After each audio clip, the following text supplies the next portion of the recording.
Olá, turma do oitavo ano. Aqui quem fala é a professora Janaína. Hoje a gente irá aprender um pouco sobre o sistema circulatório, ou também chamado sistema cardiovascular, que envolve o coração e o sangue e os vasos sanguíneos.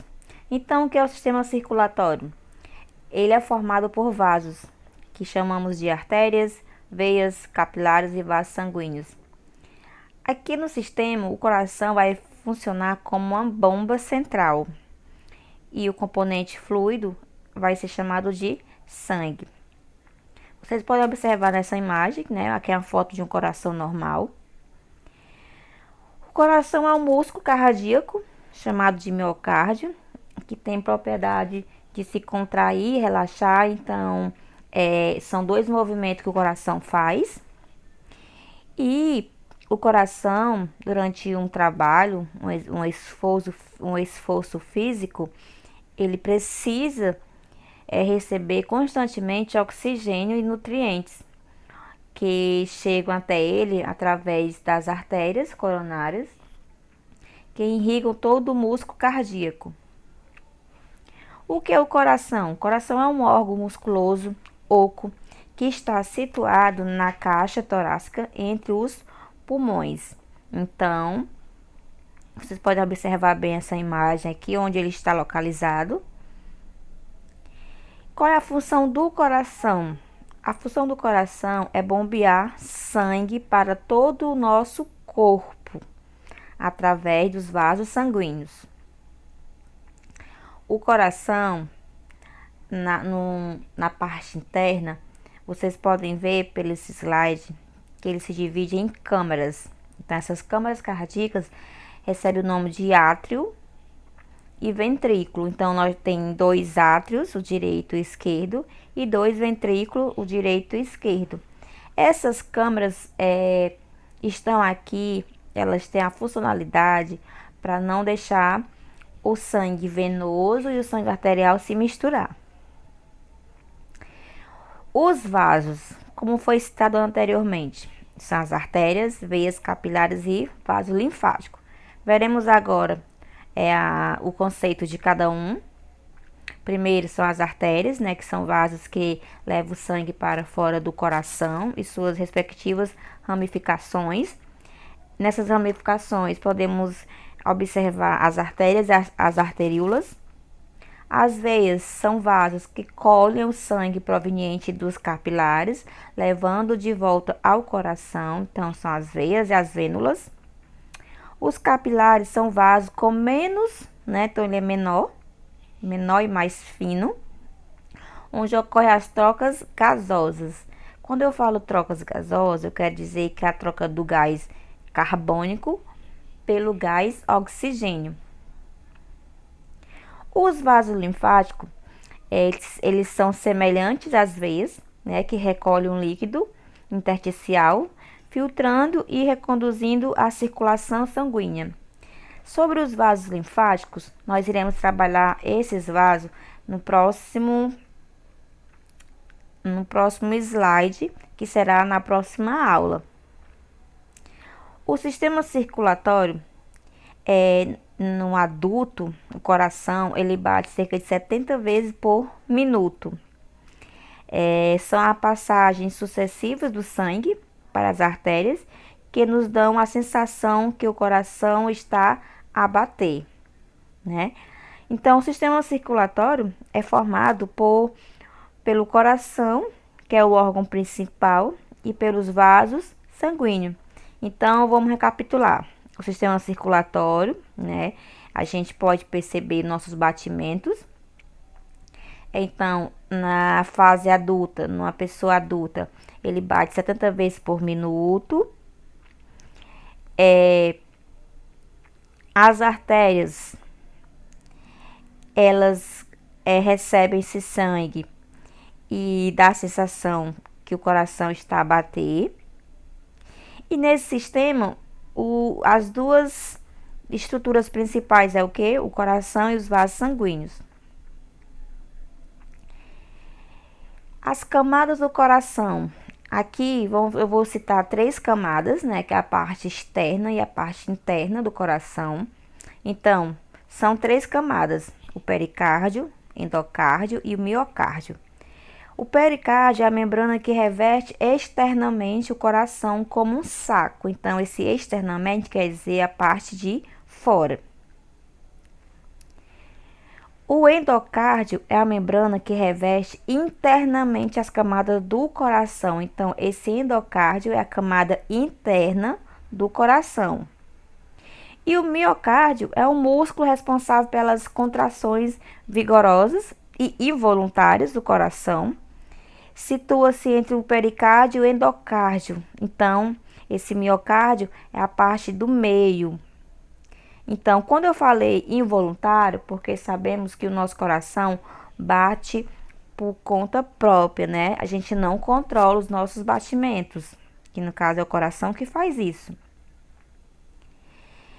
Aqui podemos ver o coração, né? Aí tem as três camadas. Vocês podem observar onde está o pericárdio, onde está o endocárdio e o pericárdio. Lembrando que o miocárdio está bem no meio e o miocárdio é o músculo cardíaco, né? É o músculo cardíaco e que podemos chamar de parede do coração.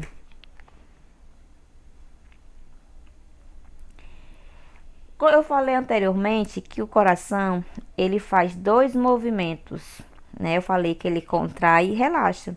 Então, esses dois movimentos, ele recebe o nome de sístole e diástole. Então, quando o coração tem aquele movimento de relaxamento, né? Quando ele se enche de sangue, a gente chama esse movimento de diástole. Quando o coração se contrai e ele impulsiona o sangue para fora do coração, chamamos o movimento de sístole. Então, lembrando, o coração faz dois movimentos, que é sístole e diástole. O relaxamento é diástole, é quando o coração se enche de sangue, né? E a sístole é quando o coração contrai, quando ele impulsiona o sangue para fora do coração. Também no coração, ele tem dois tipos de circulação. Vamos chamar de circulação pulmonar ou pequena circulação, né? Vocês podem ver que tem essas estruturas por onde o sangue passa. E nessas estruturas, eu vou resumir para vocês entenderem como é que o sangue circula na pulmonar. O sangue vai para o coração, do coração passa para o pulmão, do pulmão, quando esse sangue é trocado, né, vamos dizer assim, os gases que estão presentes nele são trocados, né, o gás carbônico vai ser trocado pelo gás oxigênio. E esse oxigênio, ele vai circular, né, pelo nosso corpo inteiro. Então, a pequena circulação fica assim, coração, pulmão e coração, né? É a troca de gases. E a circulação sistêmica, ou também grande circulação, aí novamente tem as estruturas, vocês podem ver aqui as estruturas, né? Tem um lado direito para o lado esquerdo. Então, a grande circulação é quando o sangue sai do coração, passa pelo todo o corpo e volta para o coração. Lembrando que dentro do pulmão tem uma estrutura chamada alvéolos. Dentro dos alvéolos acontece a hematose. A hematose é o processo onde ocorre as trocas gasosas do gás carbônico para o gás oxigênio, porque esse gás oxigênio é o que permanece dentro do nosso corpo, né? Então ele vai circular, que as células precisam de oxigênio, então é o que circula e o que permanece dentro do nosso corpo. E o gás carbônico, a maior parte dele é excretado. Agora vamos falar do sangue, né? O sangue, ele é um líquido, como todos nós sabemos, tem cor vermelha, né? E em média, o homem tem 5,5 em média litros de sangue e a mulher tem 5 litros de sangue em todo o corpo. O sangue, ele exerce algumas funções. Quais são elas? Transporte de hormônios, transporte de nutrientes, tem a função de remoção dos resíduos celulares, defesa do organismo, que trabalha na nossa imunidade, transporte de oxigênio. Então, quem leva o oxigênio para todo o nosso corpo são as células chamadas glóbulos vermelhos, que veremos daqui a pouco. Também trabalha no transporte de gás carbônico, como foi falado, né? Que dentro do nosso sangue ocorre esses dois gases, mas tem que ter a ver a troca, porque um permanece e o outro, a maior parte do outro gás tem que sair. E falando no sangue, vamos ver os componentes encontrados no sangue, que no caso são 4 componentes. O primeiro que eu vou citar aqui são os glóbulos vermelhos, também chamados de eritrócitos, e mais assim, eu vou falar o nome popular também que a gente pode falar, que no caso são as hemácias. O outro componente são os glóbulos brancos, também chamados de leucócitos, né? Que a função dele é de defesa do nosso organismo. As hemácias, que eu falei anteriormente, os glóbulos vermelhos, têm a função de transportar oxigênio. Os glóbulos brancos de defesa. O outro componente é chamado de plaquetas. As plaquetas, ela funciona como coagulador sanguíneo, né? Ela impede que pode ocorrer vamos dizer assim, a perda de sangue. Então, para não acontecer essa perda de sangue, as plaquetas servem para coagular o sangue. E o último é o plasma. O plasma o líquido encontrado em maior parte no sangue, né? É um líquido que contém, além de ter água, tem proteínas e outras substâncias.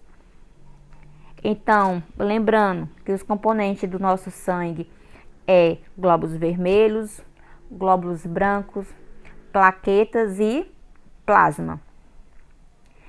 Então, vou fazer para vocês uma pergunta, né, daqui, vocês tentem responder daí. Onde o sangue é produzido? O sangue é produzido na medula óssea. Nessa imagem aqui, vocês podem ver, né, o osso. Então, qual é o maior osso do nosso corpo? A gente, quem sabe, vai dizer logo o fêmur. Então, pelas estruturas que estão aqui, pela imagem, pela definição, então, o sangue é produzido na medula óssea, né, que é encontrado aqui no caso, pela essa imagem, no osso chamado fêmur.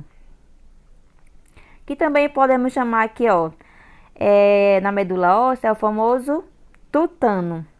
É um tecido gelatinoso que preenche a cavidade interna de vários ossos e fabrica os elementos do sangue. Por que que o sangue é vermelho? O sangue é vermelho porque as hemácias são o principal componente celular do sangue. Então, elas são constituídas por moléculas de hemoglobina, as quais são ricas em ferro, que possui coloração avermelhada. Então, assim, quando nós temos um tipo de anemia, né? Vamos dizer assim, só um exemplo, um tipo de anemia, nós estamos com ausência de ferro no sangue. O que é que o médico passa para a gente tomar? Ele manda a gente ingerir alimentos que contêm ferro e também passa algum medicamento. Então, sobre o medicamento, somente o médico pode prescrever, né? Então, o sangue é vermelho porque a hemoglobina que dá a cor, é rica, né? É rica em ferro e deixa o nosso sangue de cor avermelhado.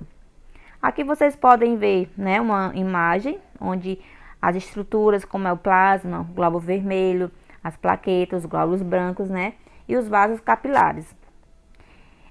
Eu espero que vocês tenham compreendido o que é o sistema circulatório, entendido a função do sangue, qual é a função do coração, quais são os componentes do sangue, quais são as estruturas do coração.